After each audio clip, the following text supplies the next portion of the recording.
बाद शिवपाल सिंह यादव ने चाचा का फर्ज निभाते हुए अखिलेश यादव का हर मंच पर खड़े होकर साथ दिया। तो ही प्रतीक यादव ने पिता की विरासत को भाई अखिलेश यादव संभालेंगे ऐसा बयान देकर सबको चौंका दिया था, जिसके बाद अटकलों का बाजार गर्म हो गया कि जब प्रतीक यादव ने खुले मंच से ये बात कह दी तो एक न एक दिन अपर्णा यादव भी बीजेपी को छोड़कर अपने परिवार और समाजवादी पार्टी के लिए खड़ी नजर आएंगी। उसका एक संकेत और भी नजर आ गया है। तो चलिए बताते हैं कि क्यों बीजेपी से अपर्णा यादव दूर हो रही हैं और सपा से क्यों उनकी नजदीकियां बढ़ रही हैं। फिर आपको बताते हैं कि अपर्णा यादव ने वो कौन सा ऐलान कर दिया है जिसके बाद अटकलों का बाजार गर्म हो गया है। बताते चले कि सपा संरक्षक और पूर्व मुख्यमंत्री मुलायम सिंह यादव के निधन से खाली हुई मैनपुरी लोकसभा सीट पर सपा ने जीत दर्ज की है। इस सीट पर नेताजी की बड़ी बहू और अखिलेश यादव की पत्नी डिंपल यादव ने रिकॉर्ड मतों से बीजेपी उम्मीदवार रघुराज सिंह शाके को हराया है। मैनपुरी सीट से चुनाव जीतने के बाद डिंपल यादव एक बार फिर लोकसभा पहुंच गई है। डिंपल यादव की जीत से पार्टी में उनका कद और जलवा एक बार फिर बढ़ गया है। दूसरी तरफ सपा को छोड़कर यूपी विधानसभा चुनाव से पहले बीजेपी में गई नेताजी की छोटी बहू अपर्णा यादव को अब तक कोई बड़ा फायदा नहीं मिला है। यूपी उपचुनाव और डिंपल यादव की जीत के बाद अपर्णा यादव के भविष्य को लेकर चर्चा शुरू हो गई है।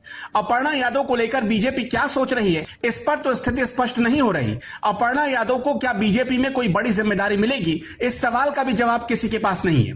एक रिपोर्ट के अनुसार अपर्णा यादव के भविष्य पर चर्चा करते हुए कुछ वरिष्ठ पत्रकारों ने बताया कि उनका ना तो जनाधार है, ना ही कोई संगठनात्मक क्षमता है, ना ही ऐसा कोई प्लस पॉइंट है जिसके आधार पर उनकी कोई निजी पूंजी हो। ऐसे में फिलहाल कोई बड़ी जिम्मेदारी मिलने की उम्मीद नहीं दिख रही। हाँ, इतना जरूर हो सकता है कि बीजेपी उन्हें महिला संगठन में जिम्मेदारी देकर उनका उपयोग कर सकती है। अपर्णा यादव को फिलहाल कोई बड़ी जिम्मेदारी मिलेगी ऐसा मुश्किल ही लग रहा है। बाकी आगे चलकर राजनीति में कुछ भी हो सकता है। तो वहीं अपर्णा यादव के भविष्य को लेकर बीजेपी नेताओं का मानना है कि अपर्णा एक बीजेपी कार्यकर्ता है, समय आने पर पार्टी उनको सम्मानजनक पद भी दे सकती है। तो सपा के कार्यकर्ताओं का मानना है कि अपर्णा यादव जिस उम्मीद से बीजेपी में शामिल हुई थी वो अभी तक उनको नहीं मिल पाया है, ना ही मिलेगा।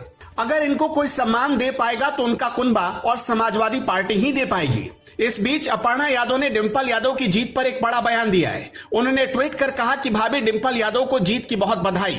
उत्तर प्रदेश में मैनपुरी, रामपुर और खतौली उपचुनाव में विजयी सभी प्रत्याशियों को हार्दिक बधाई। भारतीय जनता पार्टी ने रामपुर की सीट पर पहली बार विजय प्राप्त की है। इसके लिए श्री आकाश सक्सेना समेत रामपुर के सभी कार्यकर्ताओं को बधाई। जैसे ही अपर्णा यादव का यह ट्वीट आया वहीं सोशल मीडिया पर इसको लेकर हंगामा शुरू हो गया।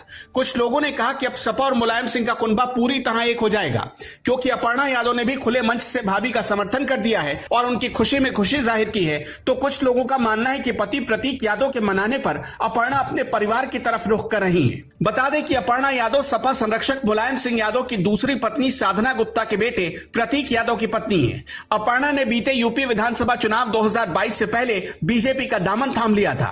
बीजेपी में अपर्णा यादव के शामिल होने के बाद यह चर्चा होने लगी थी कि बीजेपी अपर्णा यादव को कैंट विधानसभा सीट से उम्मीदवार बना सकती है, लेकिन वहां से वर्तमान उप मुख्यमंत्री ब्रजेश पाठक को टिकट थमाकर अपर्णा के अरमानों पर पानी फेर दिया गया था।